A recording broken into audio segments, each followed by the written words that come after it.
Yeah. Y'all gonna come on in, man. I got some more news you can use. Once again, man, you know the Sleeping Giant back in the building. And once again, I'm not a podcaster. I'm not a content creator. I'm just here giving you some news you can use. You know what I mean? On this good, beautiful December day. But y'all check this out. Did y'all know? And shout out to everybody who watched the last one. I'm going to do a part 2 on that about them Indians and how, man, there's so much going on. And that's what I'm diving into today. Did y'all know that Saginaw, Michigan got paranormal activity history?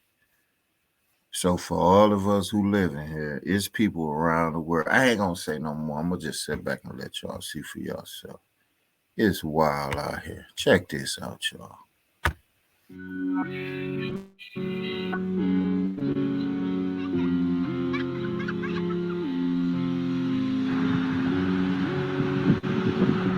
And man, guys, he go to places around the world, visit places, then make videos about what he's found out about them. This ain't nothing I'm making up. Flew back films and sense. Peculiar places. Wow. This episode of Peculiar Places takes place in Saginaw, Michigan. Wow. Also known as Mid-Michigan, this town began its exposure in the 19th century, exporting lumber as the U.S. started to expand west. In the 20th century, they jumped on the industrial.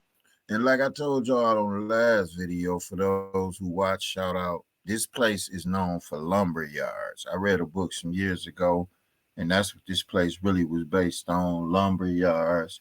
And he finna get into that right here. So, you can definitely go verify. We got so much history, deep history in this city, and who better to bring it to you but me? So I hope you enjoy. Industrial bandwagon as Detroit began to maximize on manufacturing cars. A company specializing in small parts, Buick, expanding Saginaw's employment and production rate tremendously, causing their economy to skyrocket. Okay, let's not skip past that. They said a company made a deal with Saginaw about cars and end up making Saginaw economy skyrocket. It may seem like this town has got it all, but with great gains comes great losses, making Saginaw, Michigan prime real estate for paranormal activities and unusual going-ons. Don't just skip past that. I'm going to replay it right after this. He said this makes Saginaw, Michigan prime real estate for paranormal activity and strange things going on. He talking about our city. If you've been to Saginaw, chances for paranormal activities, Saginaw, Michigan for paranormal activities and unusual going-ons. Wow. If you've been to Saginaw, chances are you've heard of the Shooch Hotel. Built in 1868, this hotel was... Now, me, myself, I never heard of the Shooch Hotel. And that's why, if you haven't never heard of the Shooch, Shooch, then this is something very informative for you, because we never knew about no Shooch Hotel. Was a private residence for lumber barons. It wasn't actually a hotel until 1979. In 1912, John Shooch and his father purchased the hotel and added a cafe to the ground floor. 20 years later, the hotel was noted as a private museum, being recognized by the Library of Congress to allegedly have over 50,000 historical items. Decades of businesses and owners later, the building was resold and remodeled in 2004, making it one of the oldest operating saloons to this day, full of history and hauntings. Hold on, we ain't just finna skip past that. That nigga just said this makes the Shooch Hotel for full of history and hauntings. I had to go back on that. Well, hold on, we can't just skip past that. You say full of history and hauntings?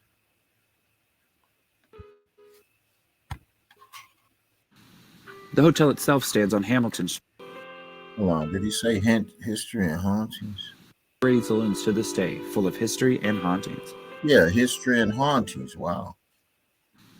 The hotel itself stands on Hamilton Street, rumored to be a nexus of paranormal activity. Now, he just said the hotel itself stands on Hamilton Street, which is our street down by our courthouse. Shout out to everybody who party. He said this Hamilton Street is a nexus for paranormal activity. I'm gonna have to rewind that, but that's wild. We never knew that. Street houses multiple locations. The hotel itself stands on Hamilton Street, rumored to be a nexus of paranormal activity. This street houses multiple locations with fuzzy pasts. Due to the 19th century lumber boom, Saginaw had a large influx of traffic moving to, living, and dying in the city, soaking the grounds with the souls of the deceased. And at least 150 years old, Hold on, we can't just skip past that. That nigga just said something about Saginaw had a rich history of past soaking the. We got to replay this. Hold on. the stable is no stranger to, living, and dying in the city, soaking the grounds with the souls of the deceased. And at 150 years old, the stable is no stranger to hauntings. It was a funeral home for more than 100 years, cremating bodies inside the building. Not only that, it was So I'm gonna have to go to there and look at this place, the stable, because it rang a bell, but I never been in it. And he said it used to be a funeral home and a cremation place for hundreds of years. Let me replay that. built on a Native American burial ground, a home for more than 100 years, cremating bodies inside strange hauntings. It was a funeral home for more than 100 years, cremating bodies inside the building. Not only that, it was built on a Native American burial ground and also the site of at least 2 murders during the lumber boom. After its long history of being used as a mortuary and library, its final days were as a ski and bike shop. As of now, So let's get this straight. So after there was a funeral home and a crematory, a few murders happened there, and then it became something else. Then it's nice, and then it became a bike shop. Let's rewind this stuff. This crazy. the building is for lease if you feel. Final days were as a ski and bike shop. Boom. After its long history of being used as a mortuary and library, its final days were as a ski and bike shop. Okay, that's what it was. So it was a funeral home. It was a crematory. It was a mortuary. It was a library, and now it became a bike shop. So whoever got that in them later years, they definitely probably didn't know that it was that. And I bet you a lot of shit took place at that bike shop. Shop. As of now, the building is for lease if you feel inclined to carry on its historical legacy. Maybe the most notable building in You hear what you say, that mug? It's Felice. And I guarantee you somebody in there now. I'm gonna check. Saginaw is the Hoyt Library. The idea of this establishment started in 1877. Now this real freaked me out because I'd have been in this library. I've been in here, and I promise you, when I went in there, I had a library card some years ago. I went in there, man. It had an eerie feeling to it too. I promise When Jesse Hoyt, a resident of New York City, gifted $100,000 to the city and promises of a substantial library under the stipulation that would always have the name Hoyt Public Library. This will was executed in June of 1882, with Jesse Hoyt dying just 2 months after approval. After help from H. Richardson for the design, Frederick Poole, one of the most outstanding librarians in the United States at the time, chose an adequate design and they got to work. Starting construction in 1887, it took 3 years, but the library was officially opened to the public on November 1st in 1890. So he said the Hoyt Library opened in 1890. So a lot of us, we wasn't visiting that library till 40, 50 years later. Some of us 60, 70 years later in 70s and 80s. But yeah, 1890.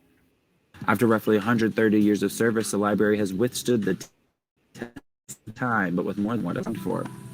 There have been mentions of specter sightings, including a young girl who wanders the auditorium and Harriet Ames. Now, this is the part that freaked me out. So for y'all who, as you see at the top, peculiar, this where he can't, this. Hoyt's first librarian. And Harriet Ames, Hoyt's first librarian, but with more than what it was designed for. There have been mentions of specter sightings, including a young girl who wanders the auditorium and Harriet Ames, Hoyt's first librarian.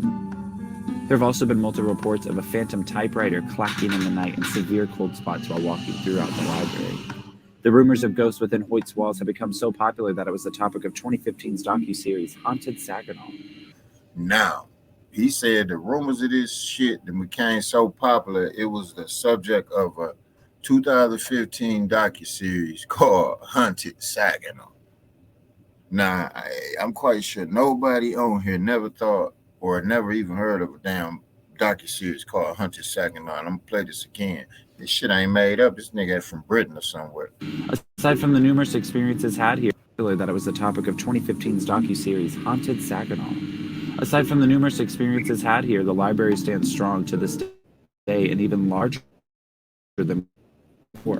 It did make you though. Does a young girl still haunt the former children's books? Does a restless spirit of Ames still wander the halls? Get your library card for the Hoyt Public Library in Michigan and check it out yourself. Now, if you see what he said, get your library card for a library in Michigan. It's not even in Michigan. And they hearing about this shit, which is the title of this video. Wow. So shout out to everybody. True Way for Morning Star, Fruit Bat Films. I give all credit to them. And they just broke it down, people.